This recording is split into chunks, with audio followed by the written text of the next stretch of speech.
one here. We wanted to talk about the third-party financing addendum, especially in this current market. There's been some, I don't think some of our agents, or not specifically ours, I'm trying to make sure our people know what to do with it. But this new introduction of this appraisal waiver form, I think there's some misunderstandings of how it affects the contracts, and wanted to talk to you about it and highlight what this means to you guys. So let me pull the document up real quick, and we can kind of rifle through some of these pieces. So the third-party financing addendum.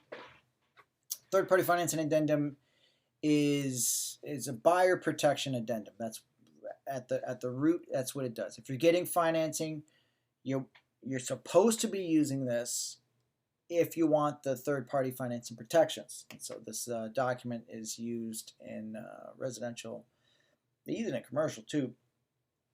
And let's just kind of jump through, and we can talk to you about it. The main paragraph is, this is just kind of a descriptive paragraph, but it is kind of important. You want to make sure this is pretty accurate and check off the type of financing. So, if you're the most common being conventional financing or an FHA or VA, sometimes, you'll see somebody do the Texas Veterans Loan. Occasionally I'll see a USDA. This one I don't think I've ever seen. That's like, I don't even know what that one's about. That's probably, I've seen those like reverse mortgages. They always seem like ripoffs they try to sell retirees on. It don't make sense to me. But that's neither here nor there. So this, you're describing, you check off only, let's say you're using conventional financing and you're only getting the first mortgage. Let's say you're doing a $200,000 loan or something like that. Yada yada yada. Fill out the pieces and then you move on. Now, the piece that protects the buyer is really this paragraph 2 specifically. And there's two components. So paragraph 2A is buyer approval. So this is buyer approval being like the buyer's credit qualifications. I'll jump real quick to paragraph B, which is property approval, which is slightly different, and I will tell you what they are in a second. So let's go into buyer approval real quick. This contract is subject to a buyer obtaining buyer approval. So getting approved for a loan. If a buyer cannot obtain approval, the buyer may give written notice within X number of days after the effective date of this contract, and this contract will terminate and the earnest money is refunded to the buyer. Basically saying, if you can't get approved within the time period, you can let the other party know and get your earnest money back. So that's a very powerful paragraph, and one of the main reasons why you get this addendum signed. Now let's continue real quick. So if the buyer does not terminate the contract under this provision, contract shall no longer be subject to that clause. Now, this is very specific. So buyer obtaining buyer approval. So that's a paragraph. So when I talk to my agents, that's when I say this is a paragraph 2A situation versus a 2B situation, if it deals with the buyer's credit, it's a 2A situation. You got a timeline to handle that stuff. If it's a 2B situation, which I'm going to jump to in a second, you got pretty much all the way till the 3 days before closing to exercise that paragraph. But let's keep going. Buyer approval will be deemed to have been obtained if the terms of the loan described are available and the lender determines that the buyer has satisfied all lender requirements related to the buyer's assets, income, and credit history. Okay. Makes sense. Now, sometimes, people check off this one.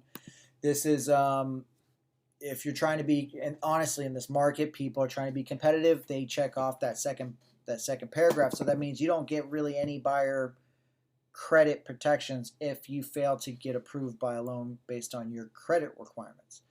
Now, sometimes you'll find yourself in a situation where the house or the property fails the lender's requirements. So, for example, let's say the house is unlivable, like there's a giant hole in the roof. They're not gonna. It's like one of the main, like it's got to be a livable property for a lot of lenders to be willing to lend on it, especially on these like generic loans. So let's go ahead and read this property approval. So if buyer's lender determines that the property does not satisfy lender's underwriting requirements for the loan, including but not limited to the most common being the appraisal, insurability, and lender's required repairs, buyer, no later than 3 days before closing, may terminate this contract by giving the seller a notice of termination, a copy of the written statement from the lender setting forth the reasons for lender's termination, or either or, one of those two things. If the buyer terminates under this paragraph, the earnest money will be refunded to the buyer. If buyer does not terminate under this paragraph, property approval is deemed to have been obtained. So, in all honesty, the most common one that people use paragraph 2B is the appraisal. Okay, this is specifically the paragraph. They can still terminate for other reasons, like I was mentioning, like there's like a hole in the roof, or if like the house is condemned and they're trying to. This is a residential purchase and not some kind of hard money deal.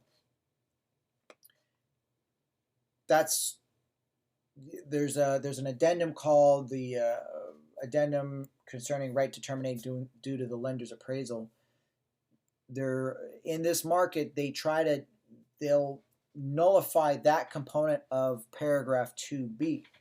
So if you're a listing agent and you're doing an appraisal waiver, and they do a full appraisal waiver, you still want to get a proof of funds, because let's say you're going $100,000 over the appraisal. If you're in Austin, that is a legit thing that's happening. We're going $100,000 over the market, or over what the appraisal is going to say the market value is.